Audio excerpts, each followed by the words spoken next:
지금까지 우리는 자라투스트라가 어떤 존재인지 먼저 알아봤고, 그리고 니체의 철학적인 측면, 신은 죽었다가 무슨 의미인지, 그리고 위버맨쉬는 어떤 존재인지, 그리고 영혼의 기는 또 어떤 개념인지 한번 알아봤습니다.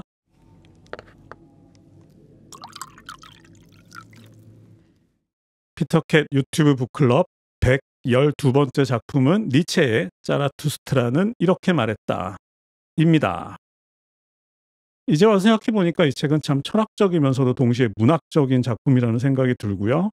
그 이유는 이 책 안에는 니체의 철학적인 메시지와 함께 프리드리히 니체라는 한 사람의 이야기가 있는 그대로 담겨 있기 때문이 아닌가 싶습니다. 그래서 오늘은 이 책을 삶의 지침서가 아니라 그것을 포함해서 보다 큰 관점에서 먼저 작가 니체는 어떤 사람인지 한번 알아보고요.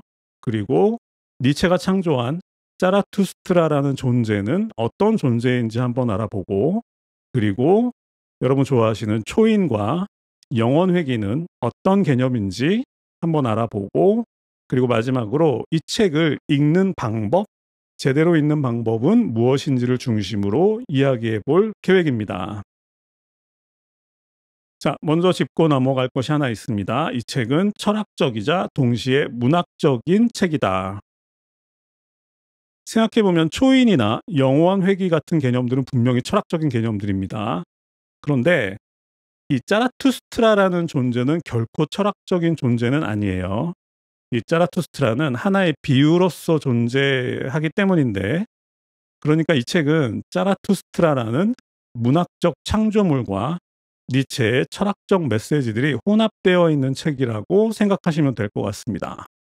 자, 먼저 니체에 대해서 알아보겠습니다. 니체는 1844년에 태어났고요. 1900년에 사망했습니다. 독일의 철학자이자 작가이고, 니체가 태어났던 1844년이면 니체의 가장 중요한 스승격인 쇼펜하우어가 56살 정도 됐을 무렵입니다. 니체가 가장 많이 영향을 받은 철학자죠. 그리고 잘 알려진 대로 니체의 아버지의 직업은 목사였고요. 그래서 니체는 어린 시절부터 성경에 대한 지식이 굉장히 풍부했습니다. 그 말씀을 드리는 이유는 이 책 자라투스트라 자체가 신약 성경의 틀을 가지고 있기 때문인데, 그래서 자라투스트라 또한 자라투스트라라는 존재가 세상을 돌아다니면서 자신의 어떤 철학을 전파한다.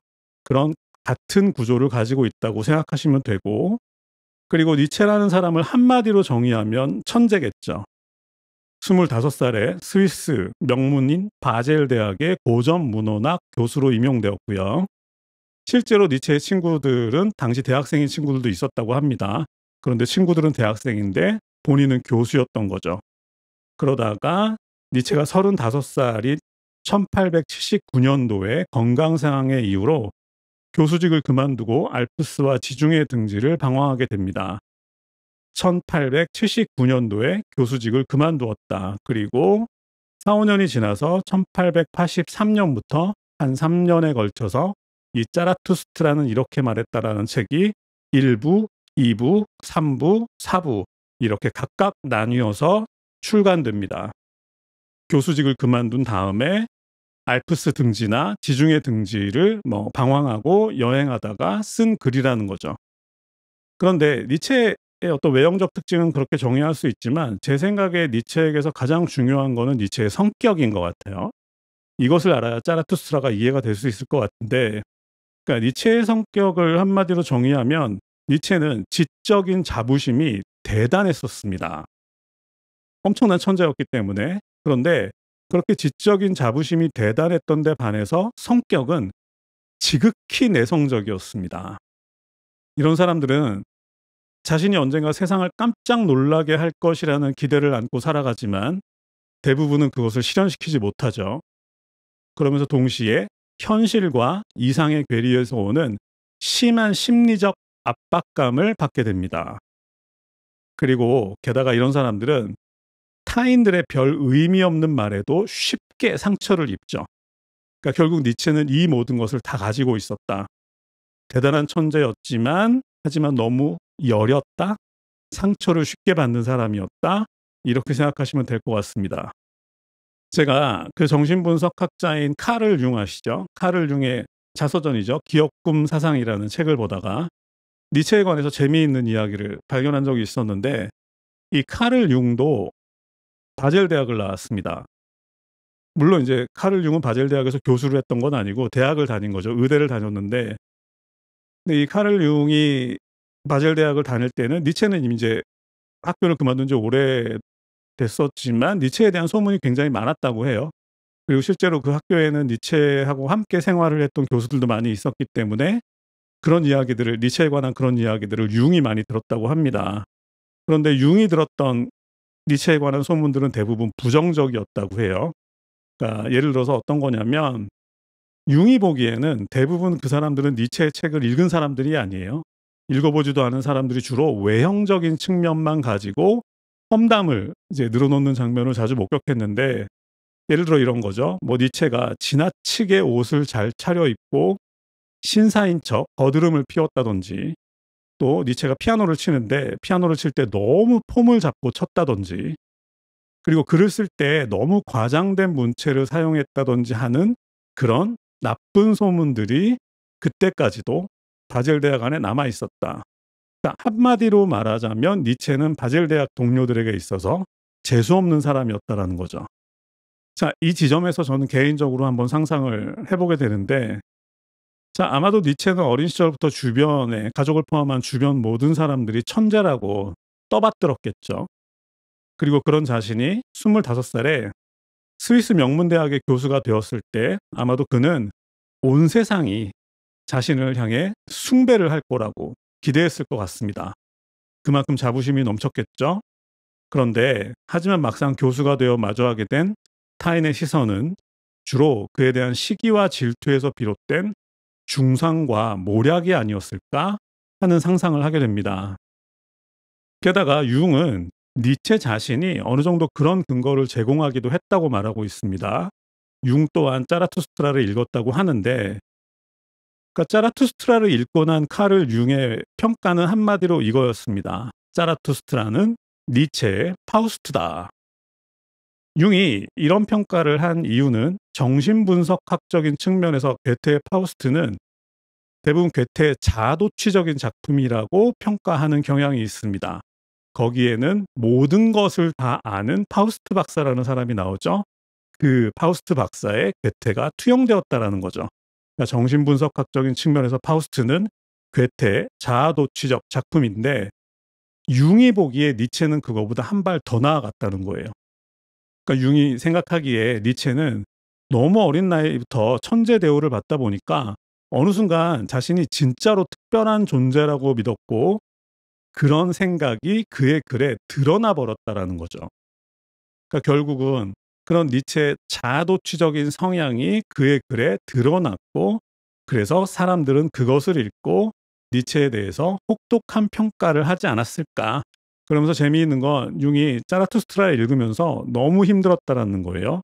왜냐하면 융 자신에게도 니체처럼 그런 자아도취적 성향이 있다라는 걸 짜라투스트라를 읽는 동안 발견했다라는 거죠. 그래서 짜라투스트라를 읽는 동안 융이 이거 잘못하면 나도 니체처럼 되겠는데 하는 걱정이 들어가지고 그것에서 벗어나기 위해서 고생을 많이 했다고 합니다. 그러니까 결국 니체처럼 자기도 자신에게 취해버릴까 봐 그것을 벗어나기 위해서 굉장히 고생을 했다라는 내용이 융의 자서전에 담겨 있었습니다.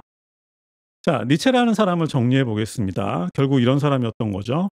대단한 천재였지만 그것과 동시에 한 명의 인간이었다. 그런데 안타깝게도 스스로 그 경계를 잘 구분하지는 못했던 것 같다. 그런데다가 이 천재에 대한 주변의 시기와 질투가 많았고, 그런 것 때문에 니체는 자신의 자부심을 어디에서도 충족시킬 수 없었기 때문에 어쩔 수 없이 비참한 고독 속으로 빠져들 수밖에 없었던 것 같다. 이것이 짜라투스트라를 쓴 니체라는 사람을 이해하는 데 가장 중요한 얘기인 것 같습니다. 다음은 많은 분들이 궁금해하는 짜라투스트라라는 존재가 어떤 존재인지에 대해서 한번 알아보겠습니다. 정말 그 많은 질문을 받았어요. 짜라투스트라가 초인이냐? 뭐냐? 이런 질문을 많이 받았는데 오늘 좀 깔끔하게 정리를 해 보겠습니다. 먼저 이 책 자라투스트라는 이렇게 말했다라는 책을 좀 정의해 보면 이 책은 니체가 대학을 그만둔 이후 1883년에서 85년까지 4번에 나눠서 출간되었습니다. 1부는 주로 철학적 이야기로 시작하다가 2부 이후부터는 자라투스트라의 이야기와 니체 자신의 이야기가 조금씩 뒤섞이기 시작합니다. 그러니까 철학적 메시지도 분명히 있지만 또 다른 글들을 보면 어떤 자신을 몰라주는 세상에 대한 어떤 원망이나 외로움에 관한 글들도 꽤 있는 것 같습니다. 자, 그럼 이제 자라투스트라가 어떤 존재인지를 한번 분명하게 알아보겠습니다. 힌트가 있죠. 소위 니체빠라고 불리는 작가들이 꽤 여러 명 있는데 그중에서도 대표적인 한 사람이 그리스의 니코스 카잔차키스라는 사람입니다. 그리스인 조르바를 쓴 이 그리스인 조르바라는 작품 자체가 니체에서 시작해서 조이스로 끝나는 책인데 제가 방금 전에 니체는 굉장히 소심한 사람이었다고 말씀드렸죠. 자, 그리스인 조르바의 주인공도 굉장히 소심한 사람이었습니다. 이 그리스가 발칸반도가 워낙 이제 시끄러운 지역이잖아요. 아마 카잔차키스가 대학에 다닐 때도 좀 되게 큰 전쟁이 있었나 봐요. 그게 발칸 전쟁인지 1차 대전인지는 잘 모르겠지만 그래가지고 대학을 다니다가 말고 친구들은 다 조국을 위해서 전쟁에다 참전하러 떠나는 거죠. 그런데 이제 이 카잔차키스도 그랬고 그리스인 조르바의 주인공도 그랬고 너무 소심해서 친한 친구들이 다 전쟁에 참전하기 위해서 떠나는데 자신은 그럴 수가 없었던 거예요. 그러다가 이제 결국 혼자 남겨진 거죠. 이 소심한 사람이. 근데 혼자 남아 있으니까 또 얼마나 그 자책과 죄책감이 들었겠습니까? 그래서 어느 순간 이제 결심을 하게 되는데 이 그리스인 조르바의 주인공의 고향은 크레타 섬이었는데 크레타의 굉장히 좀 부유한 집안 출신이었습니다. 카잔차키스 자체가. 그래서 자기 소유의 산이 있었는데 그 산에서 석탄이 나왔었나 봐요. 그러니까 당시는 전쟁 시기라서 연료가 많이 부족했을 때여 가지고 그러면 더 이상 나는 전쟁에 나갈 만한 용기도 없고 그렇다고 내가 대학에 혼자 남아 있을 수도 없으니 고향에 가서 석탄이라도 캐면서 뭔가 좀 나라에 조금이라도 보탬이 되는 일을 해야 되겠다라고 생각하고 크레타로 떠나는 거죠. 그리스인 조르바는 이제 크레타로 떠나기 직전에 그 배를 기다리면서 밤새도록 어느 술집에 앉아 있는 주인공의 모습으로 시작하죠. 그러다가 이제 새벽에 조르바라는 이름의 어떤 60살쯤 된 노인을 만나게 되는데 이 노인은 이 소심한 화자가 갖지 못했던 모든 자유분방함과 대범함과 솔직함과 순수함을 모두 가진 존재였습니다. 바닷가에서 벌거벗고 춤을 출 수 있을 정도로 그렇게 자유분방한 존재였다라는 거죠. 그러니까 결국은 소심한 자아에서 내가 되고 싶은 하지만 될 수는 없는 어떤 새로운 자아가 튀어나와서 그 새로운 자아가 조르바라는 이름의 노인으로 그러니까 의인화되었다. 캐릭터화되었다라는 거죠. 그래서 가장 대범하고 자유로운 자신의 또 다른 자아와 함께 크레타로 여행을 떠나는 이야기다. 이렇게 그리스인 조르바를 해석을 하는데 그것은 바로 카잔차키스가 자라투스트라에게서 영감을 받은 내용이다. 재미있는 건 이제 그리스인 조르바에서 마지막에 주인공은 이런 걸 깨닫게 되죠. 전쟁에 나가서 총을 쏘고 조국을 위해 목숨을 바치는 것만이 행동이 아니다. 글을 쓰는 것도 이렇게 조르바같이 자유분방한 그리스의 정신에 대해서 글을 쓰는 것도 행동이다. 라는 걸 깨달으면서 그리스인 조르바가 마무리되는데 이 글을 쓰는 것도 행동이다. 라는 이 메시지는 제임스 조이스의 율리시스의 주제이기도 하기 때문에 그리스인 조르바는 자라투스트라로 시작해서 율리시스로 끝나는 책이다라고 생각하시면 되는데 말씀드린 것처럼 그리스인 조르바의 화자가 소심한 자신에게서 대범한 조르바라는 자아가 튀어나와서 그 자아와 함께 여행을 하듯이 이것은 카잔차키스가 자라투스트라에게서 배운 것이다. 니체가 자라투스트라라는 책을 쓰겠다라는 어떤 영감을 떠올릴 때 그때가 이제 알프스 산지를 여행 중이었는데 그때 그 산 중턱에 있는 어느 의자에 앉아서 쓴 시가 있어요. 제가 읽은 지가 너무 오래돼 가지고 전체적인 내용은 기억 안 나는데 시의 도입 부분하고 이제 마무리 부분만 기억이 나는 거죠. 그 시가 이렇게 시작합니다. 나는 앉아서 기다렸노라. 기다려도 오지 않는 것을 기다리면서 이렇게 시작합니다. 처음 읽었을 때 깜짝 놀랐죠. 기다려도 오지 않는 것? 그게 뭐지? 그러니까 결국 그리스인 조르바의 주인공처럼 니체도 아마 자신이 기다렸던 것, 하지만 기다려도 오지 않았던 것, 그것은 바로 가장 자유분방하고 대범한 자신의 또 다른 자아가 아니었을까 싶습니다. 그러니까 니체는 자신을 험담하고 헐뜯는 사람들 앞에서 언제나 대범하게 나타나서 큰 소리로 자신의 이야기를 외치고 싶었겠죠. 하지만 너무나 소심했기 때문에 그러지는 못하고 계속해서 상처만 받았던 것 같습니다. 그러면서 마음속에서 자라투스트라라는 아주 자유분방한 자아가 자라났던 것 같고요. 그리고 그 사람의 입을 빌어서 이야기를 하기로 결심하게 됐는데, 이 부분을 제가 세상에서 가장 쉽게 지금부터 알려드리겠습니다. 자, 여러분, 어느 무명 가수가 있다고 생각해 보시죠. 무대에 서서 노래를 불러서 먹고 사는 것은 고사하고 무대에서 불러주지도 않는 그런 무명 가수가 있다고 생각해 보시죠. 근데 그 사람은 밤마다 잠자리에 들면서 뭔가 자신이 대단한 어떤 인기 가수가 되는 걸 꿈꿨을 거잖아요. 예를 들어서 막 오늘도 막 월드 투어를 마치고 스페인에서 프랑스로 막 건너가는 중이다. 막 이런 상상을 하면서 이제 잠이 들었을 거잖아요. 그렇다면 어느 순간 이 무명 가수가 자신의 상상 속에서 존재하는 그 세계적인 인기 가수에 대한 글을 쓰겠다라고 결심하고 쓰면 바로 자라투스트라가 나오는 겁니다. 그렇게 니체와 자라투스트라를 구분하시면 된다. 그러니까 결국은 유명한 사람이냐 그렇지 않은 사람이냐의 차이만 있지 사실은 본질적으로 두 존재는 같은 존재다. 그러니까 결국 니체와 자라투스트라도 그렇게 생각하시면 될 것 같다. 그러니까 자라투스트라는 대범해진, 자유로워진 니체이지 니체가 아닌 제3의 존재는 또 아니다. 자, 그래서 그 시는 마지막에 이렇게 마무리됩니다. 하나는 둘이 되어 자라투스트라 내 앞을 지나갔다. 그러니까 결국은 알프스 산 중턱에 앉아서 기다려도 오지 않는 것을 기다리는 동안 그러다가 내가 정말로 절실하게 되고 싶었지만 될 수 없었던 그 자유분방한 그 존재가 나에게서 분리되어서 내 앞을 지나간 거죠. 결국은 유명해진 그 가수의 이야기를 쓰기로 결심한 거죠. 자, 결국 자라투스트라의 입을 빌려서 니체는 세상 사람들에게 자신이 하고 싶었던 말을 마음껏 외칠 수 있게 된 것인데, 그러니까 결국 이 책을 철학책이라고 할 수도 있지만 이 자라투스트라만큼은 철학적 존재라기보다는 문학적 존재라고 보는 게 맞겠죠. 그래서 이 책은 니체가 평소에 사람들에게 하지 못했던 이야기들을 자라투스트라의 입을 빌려서 마음껏 하는 책이기 때문에, 그래서 카를 융이 이 책이 자아도취적인 측면이 있다, 강하다라고 평가를 했던 거겠죠. 결국 자라투스트라는 니체가 되고 싶었던 그런 존재이지 초인을 말하는 것은 아니다. 자라투스트라는 초인을 말하는 게 아니라 초인이 올 것을 예고하는 그런 역할을 하는 사람이다. 이렇게 생각하시면 되는데, 그런데 이 책에서 그 자라투스트라, 문학적인 존재인 자라투스트라가 하는 말은 철학적인 얘기다. 이렇게 하면 구분이 되시죠? 어디까지가 문학이고 어디서부터가 철학인지. 자, 이제 철학적인 얘기를 좀 해보겠습니다. 이것도 굉장히 재밌죠. 초인. 요즘은 초인이라고 안 하죠. 위버맨시라고 합니다. 그런데 이 독일어 위버맨시를 영어로 번역하면 오버맨입니다. 그 오버맨을 한자로 번역하면 초인이 돼요.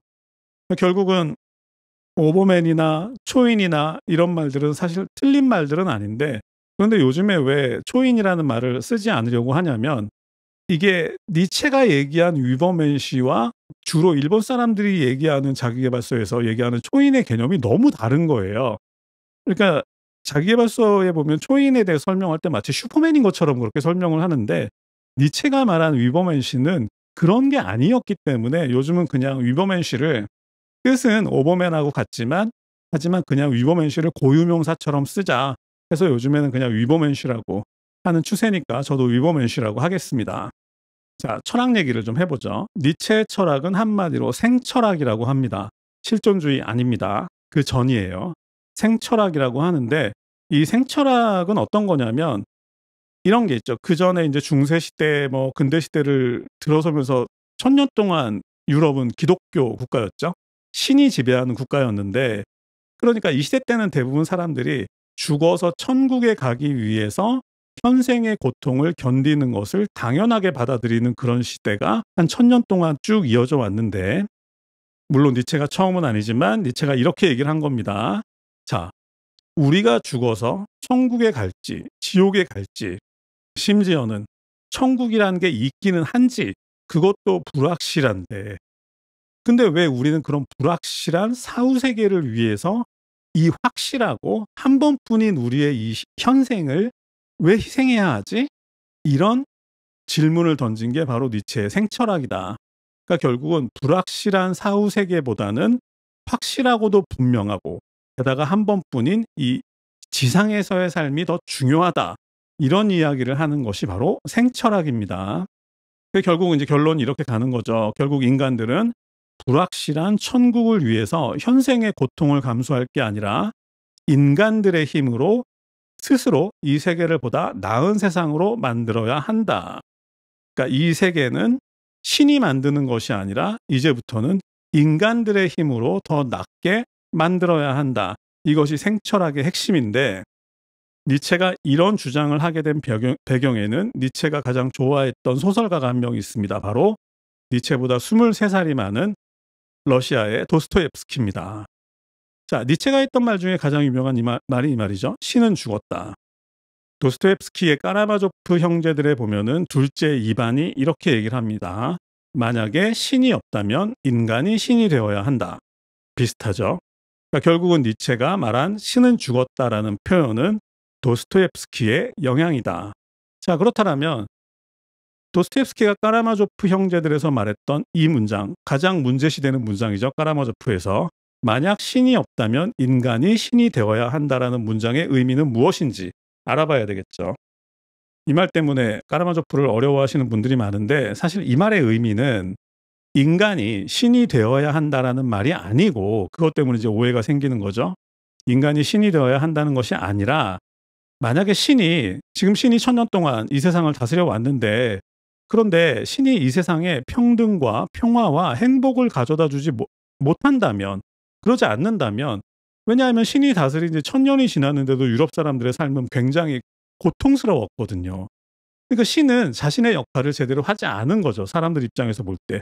그래서 신이 만약에 자신의 역할을 하지 않는다면 그런 세상을 인간 스스로의 힘으로 만들어야 한다라는 것이 까라마조프 형제들의 주제인데, 우리도 최근에 민주주의의 중요성에 대해서 깨달았던 계기가 있었죠. 그러니까 도스토옙스키는 당시 러시아 사람들의 비참한 생활을 개선하기 위해서 언제까지나 신만 쳐다보고 있을 게 아니라 러시아 사람들 스스로가 그런 시스템을 만들어야 한다라는 메시지를 담은 책이 바로 까라마조프 형제들인데, 그래서 까라마조프 형제들이 마지막에 혁명을 암시하면서 끝나는 거죠.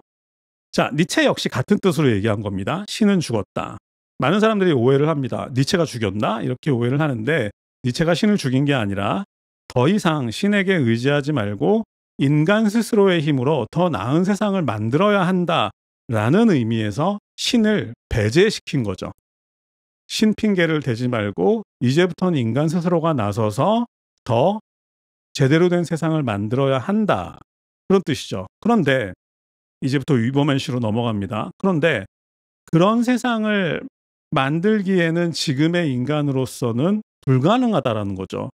왜냐하면 현재의 인간은 너무 나약하고 비겁하고 이기적이고 게으르고 나태하기 때문에 먼저 그런 세계를 만들기 위해서는 먼저 인간 스스로가 더 나은 세상을 창조할 수 있는 자격을 갖추어야 하는데, 그런 자격을 갖춘 사람을 니체는 바로 위버맨시라고 한 거죠.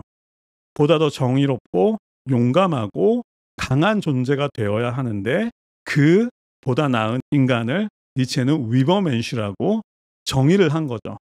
그런데 사실 이런 이야기는 니체만 한 게 아니라 데카르트 이후로 이성주의 철학자들은 대부분 이런 얘기를 했습니다. 근데 니체가 굉장히 그거를 분명하게 이제 어떻게 보면 정의를 해준 거죠. 그래서 가끔 저도 니체를 좋아하니까 가끔 보면은 니체에 관한 자기계발서들이 막 유행할 때가 있잖아요. 보통 그런 것들은 일본 사람들이 쓰던데, 그런 것들을 읽어보면 대부분 이런 내용이 공통적으로 적혀 있죠. 자, 니체가 모든 인간은 토인이 될 수 있다고 했다. 뭐 이런 내용이 적혀 있습니다. 아닙니다. 이 책에는 모든 인간은 초인이 될 수 있다라는 문장은 그 어디에도 없습니다. 대신 이런 문장이 적혀 있죠. 모든 인간은 초인이 되어야 한다. 이 뉘앙스의 차이가 있는 겁니다. 그러니까 모든 인간은 위버맨쉬가 될 수 있다라는 말과 모든 인간은 위버맨쉬가 되어야 한다라는 말에는 엄청난 차이가 있습니다.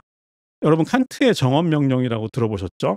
인간이라면 마땅히 지켜야 하는 어떤 도덕률들에 관한 이야기라고 생각하시면 되는데 인간이라면 마땅히 거짓말을 하지 말아야 하고 마땅히 도둑질을 하지 말아야 되고 마땅히 이웃에게 친절해야 되고 마땅히 어른을 공경해야 된다.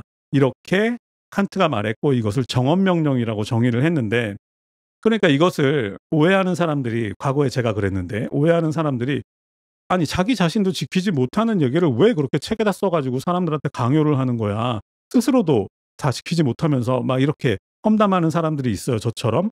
그런데 칸트가 그렇게 정언명령을 이야기한 이유는 그것을 항상 지켜야 한다라는 그런 의무를 씌우는 게 아니라 그것을 지키기 위한 노력을 계속해야 한다라는 그런 의미에서 정언명령이라는 걸 쓴 거란 말이죠. 의식하고 정언명령을 의식하고 항상 그것을 지키기 위해서 신경 쓰고 노력해야 한다. 끊임없이 신경 쓰고 노력해야 한다. 이것은 바로 데카르트가 에서 시작된 거죠. 방법론적 회의라고 하죠. 끊임없이 회의하라. 그러니까 결국은 이제 데카르트로부터 이성주의가 시작되었다라고 본다면 결국은 뭐 데카르트가 됐건 뭐 쇼펜하우어가 됐던 칸트가 됐건 니체가 됐던 비슷한 이야기를 계속하고 있는 겁니다. 그러니까 우리는 이런 칸트가 말했던 정언명령을 지킬 수 있는 그런 사람들이 되어야 한다라는 거지 그런 사람들이 될 수 있다라는 의미로 말한 게 아니라는 거죠. 방향성을 얘기하는 겁니다. 마찬가지로 칸트의 정언명령처럼 니체의 위버맨시 또한 마찬가지 개념이라고 생각하시면 됩니다. 결국은 인간은 위버맨시가 될 수 없습니다. 니체도 잘 알고 있어요. 지금의 나약하고 나태하고 게으르고 비겁한 그런 인간으로 끝까지 남아있을 수밖에 없을 거예요. 하지만 그냥 자포자기하면 더 이상한 사람이 될 수 있는 거잖아요. 그러니까 목표를 높게 잡고 나 위버맨시가 되기 위해서 끊임없이 노력하겠어 라는 그런 목표를 가지고 부단하게 정진해야 한다라는 의미에서 위버맨시라는 개념을 가져왔다라는 거죠. 그런 존재를 향해서 끊임없이 노력해야 한다. 그래서 이 책 일부는 주로 위버맨시에 관한 이야기들이 담겨 있습니다. 그러니까 보다 더 나은 세계를 만들기 위한 보다 더 나은 인간의 조건에 관한 이야기겠죠. 자, 그래서 일부에서는 어떻게 하면 위버맨시가 될 수 있는가 하는 이야기들이 주로 나오는데 그 대표적인 예가 그 유명한 이제 낙타 사자 어린아이의 비유죠. 자, 먼저 인간은 위버맨시가 되기 위해서 먼저 인간은 낙타가 되어야 한다. 그 의미는 무거운 짐을 지고 묵묵히 사막으로 혼자 걸어갈 수 있어야 한다라는 의미일 텐데 여기서 이제 짐이 중요하겠죠. 여기서 낙타가 지고 있는 무거운 짐은 육체적인 짐일 수도 있겠지만 그거보다는 정신적인 짐이 가능성이 크겠죠. 그래서 이 부분을 읽어보면 니체가 말한 짐 중에 가장 마음에 와닿는 짐은 이런 겁니다. 예를 들어서 우리를 경멸하는 자들을 사랑할 수 있는 것. 이런 것들을 니체는 낙타가 되어서 인간이 짊어져야 할 짐이라고 얘기하는 겁니다. 우리를 경멸하는 사람들을 사랑할 수 있는 그런 짐을 먼저 져야 한다라고 말하는 거고요. 그래서 그런 무거운 짐을 지고 혼자 사막으로 걸어간 다음에는 거기에서는 사자가 되어야 한다. 자, 사막의 사자는 이런 거겠죠. 그 사막의 주인이면서도 가장 자유로운 존재. 이것을 바로 사막의 사자라고 비유한 거죠.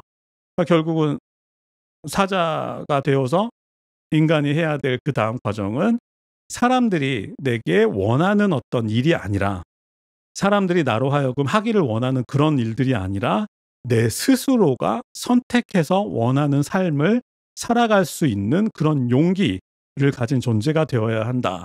이것을 사자가 되어야 한다. 이제 비유를 한 것이고 마지막에 이제 어린아이가 그러니까 사자만으로는 위버맨시가 될 수 없다. 그 다음에 사자가 된 인간은 어린아이가 되어야 한다. 그 의미는 어린아이는 창조적인 존재라는 것이죠. 그리고 편견이 없잖아요. 예를 들어서 대부분은 초등학교 저학년까지는 때로는 고학년까지도 산타크로스의 존재를 믿잖아요. 그런 편견에 흔들리지 않는 그런 창조적인 존재로 거듭나야 한다. 그래서 니체는 이 어린아이를 새로운 시작이자 최초의 운동자라고 그렇게 표현을 하는 거죠. 그렇게 낙타가 되고 사자가 되고 어린아이가 되었을 때야 비로소 인간은 위버맨시가 될 자격을 갖추게 되는 거죠. 그런데 2부, 3부, 4부로 넘어가기 전에 여기서 위버맨시만큼이나 철학적으로 중요한 거 한 가지만 더 얘기하고 넘어가겠습니다. 바로 영혼회귀죠.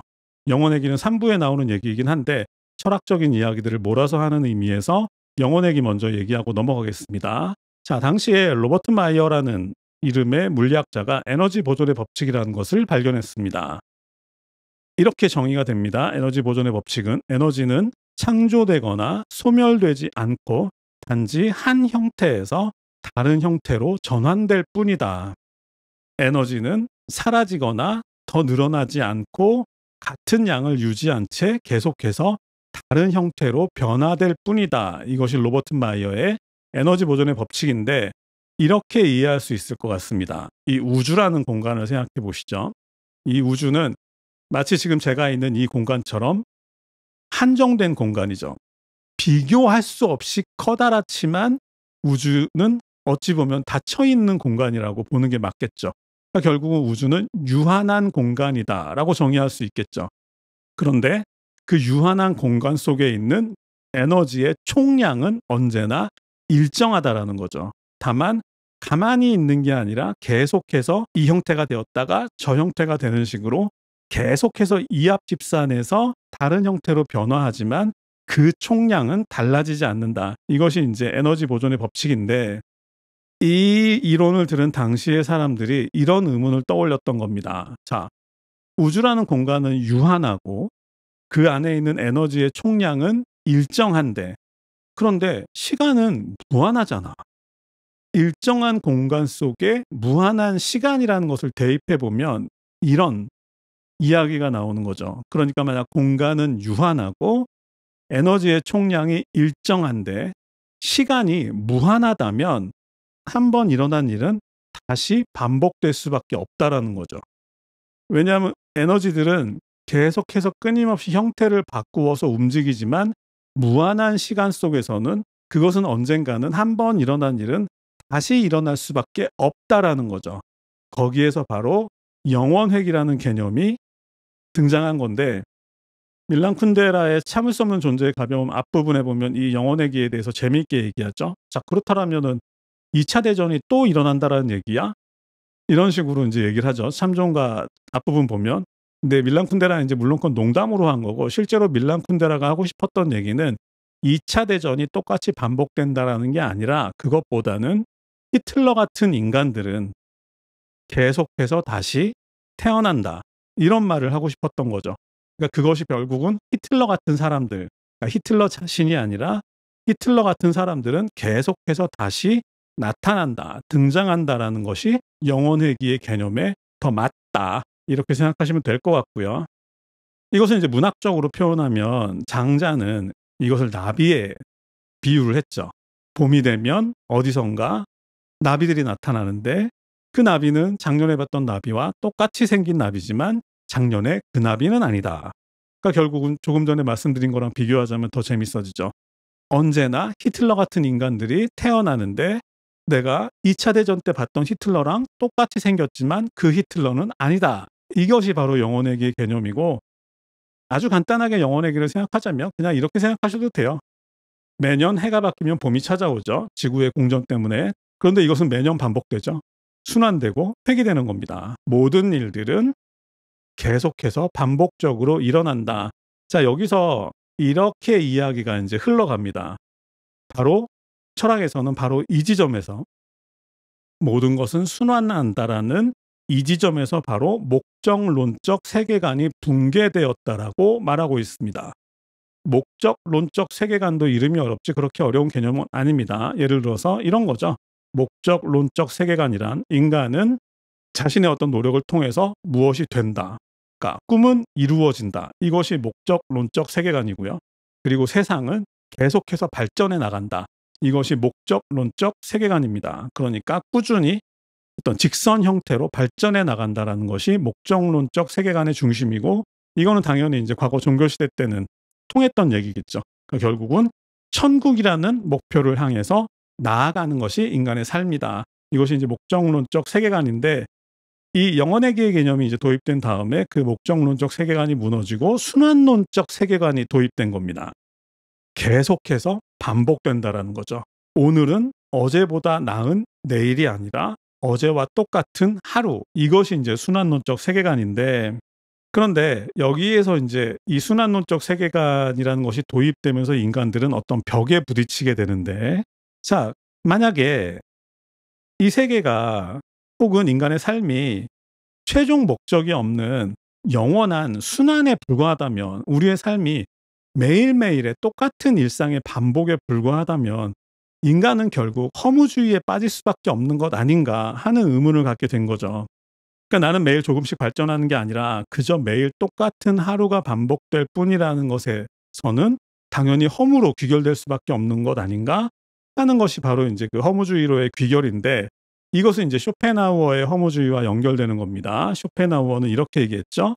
인간의 삶은 고통과 지루함 사이를 진자처럼 영원히 오갈 뿐이다. 이것이 이제 쇼펜하우어의 허무주의인데, 니체는 영원회귀를 깨달으면서 쇼펜하우어가 했던 말과 동일한 결론에 이르는 거죠. 만약 매일매일이 똑같은 반복되는 하루에 불과하다라면 인간의 삶은 허무해질 수밖에 없는 거 아니야? 라는 결론에 도달했던 거고, 그래서 니체는 결국 인간은 이 허무를 극복하는 게 가장 중요한데, 그 매일매일 반복되는 일상을 견딜 수 있는 존재 또한 위버맨시다.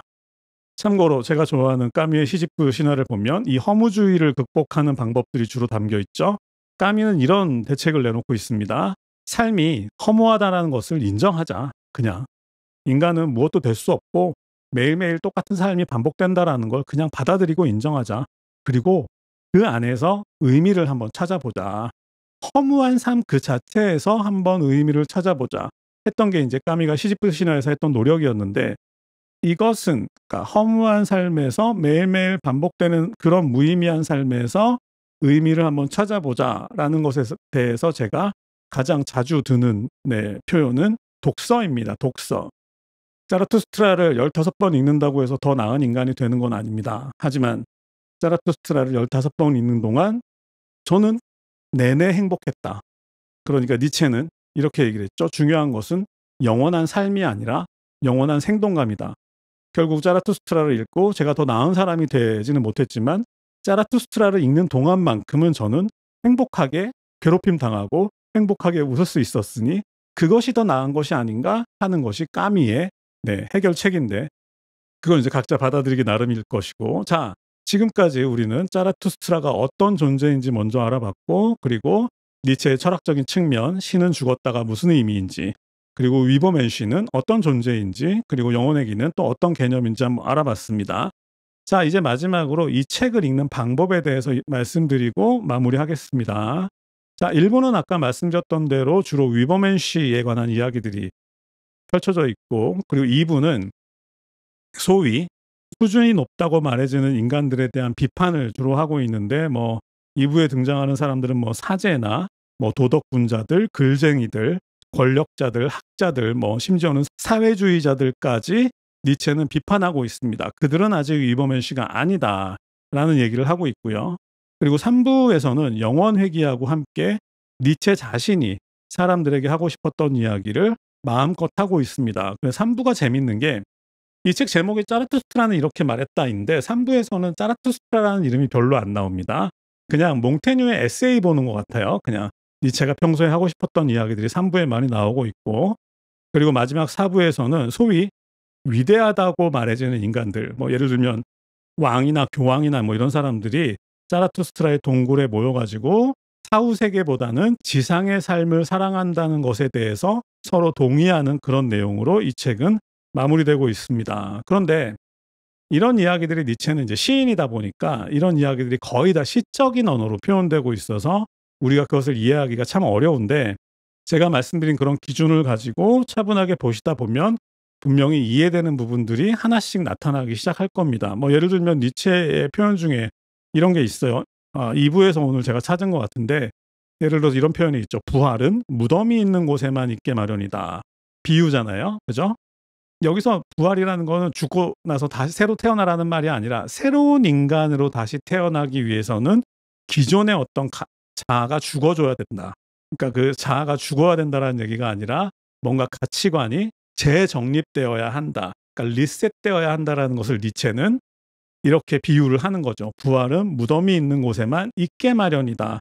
그러니까 결국은 니체의 이 비유법이라는 것도 읽다 보면 대부분 또 이해가 되는 측면이 있고 또 심지어는 또 감탄하게 되고 또 평생 동안 또 기억하게 되는 그런 문구들도 많은데 제가 평생 동안 가장 좋아했던 자라투스트라의 문장은 이겁니다. 춤추는 별은 혼돈에서 탄생한다. 과학적으로 맞는 얘기죠. 네, 혼돈이 있어야 그 혼돈에서 별이 나오는 건데 그런 것처럼 인간도 어떤 자기만의 길을 갈 수 있는 어떤 존재로 거듭나기 위해서는 그 전에 먼저 혼돈이 있어야 한다. 자, 이제 마무리에 들어가겠습니다. 결코 쉬운 책은 아닙니다. 저도 지금 30년이 넘는 시간 동안 15번째 읽었지만 아직도 이해되지 않는 문장들이 있어요. 네. 그런데 쉬운 책이 아니라는 것은 분명하지만 또한 좋은 책이라는 사실 또한 역시 분명한 것 같습니다. 게다가 이 니체의 철학이라는 것도 굉장히 매력적이지만 그리고 그것과 더불어서 니체라는 사람이 한 사람이 감당해야 했던 삶의 무게 같은 것들에 대해서도 많은 생각을 하게 되는 것 같습니다. 자, 이런 삶이었죠. 언젠가는 올 거라고 생각하는 그런 순간들을 영원히 기다리면서 살아야 하는 그런 삶일 텐데 그런데 그것은 아무리 기다려도 오지 않는 그런 삶이겠죠. 얼마나 초조하고 답답하고 쓸쓸했을까.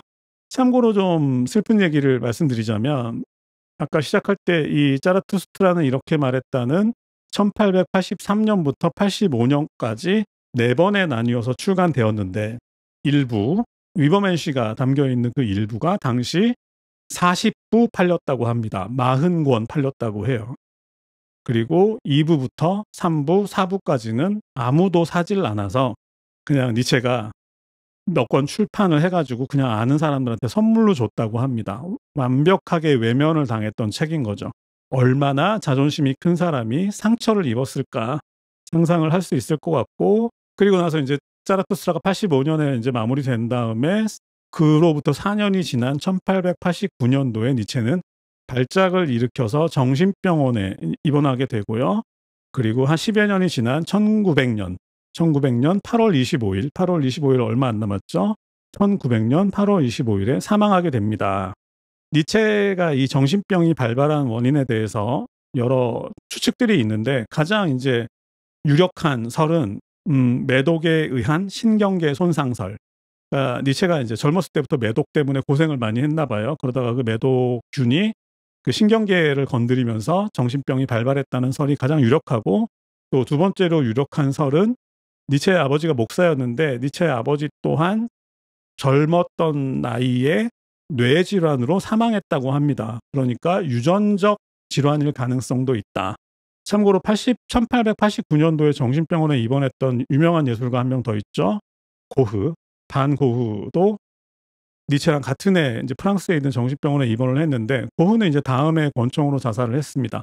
둘 다 이제 살아 있을 때는 전혀 인정을 받지 못했던 예술가로 이제 가장 유명한 사람들이죠. 하지만 그가 사망한 이후 니체는 사르트르나 까미, 메를로퐁티, 후설, 푸코, 들레즈, 데리다 이런 철학자들에 의해서 완전히 재평가되었고요. 그래서 지금 현재 니체는 실존주의 철학의 선구자, 포스트 모더니즘의 예언자로 인정받고 있다. 그리고 저는 개인적으로 니체가 특히 현대인들이 니체를 좋아하는데 그 이유를 니체가 개인주의에 큰 영향을 미쳤기 때문이라고 생각을 해요. 그러니까 니체 스스로가 어떤 위버맨 씨 같은 존재를 얘기하려다 보니까 결국은 이제 스스로의 힘으로 살아가야 한다라는 이야기를 자주 할 수밖에 없었던 거죠. 아까 말씀드렸던 낙타나 사자 같은 것들이 그런 건데 그러니까 혼자 힘으로 살아가야 한다라는 그런 이야기들이 지금 현대 개인주의 시대를 살아가는 사람들에게 굉장히 큰 힘이 되는 것 같다. 그리고 또 특히 현대에는 남들에게 인정받지 못한 채 살아가고 있는 사람들이 많죠. 재능이 있거나 재능이 있다고 믿지만 그 누구도 나의 재능을 알아봐 주지 않는다고 생각하는 그렇게 느끼는 사람들이 굉장히 많은데 그런 사람들에게 니체의 책이 굉장한 공감을 불러일으킴과 동시에 그리고 일종의 위로를 주지 않나. 그러니까 결국은 니체는 누구에게도 인정받지 못했지만 결국은 죽는 날까지 자신의 주장을 꺾지 않았죠. 물론 고독하고 외로웠겠지만 끝까지 싸움을 멈추지 않았다. 니체의 그런 면을 좋아하는 현대인들이 굉장히 많은 것 같습니다. 그러니까 내 스타일이 완전하지는 않다는 거 나도 잘 알지만 하지만 나는 내 무기로 한번 끝까지 싸워볼래 라고 생각하는 사람들은 대부분 니체를 좋아하게 되는 거죠. 자, 오늘 준비한 얘기는 여기까지 하겠습니다. 감사합니다.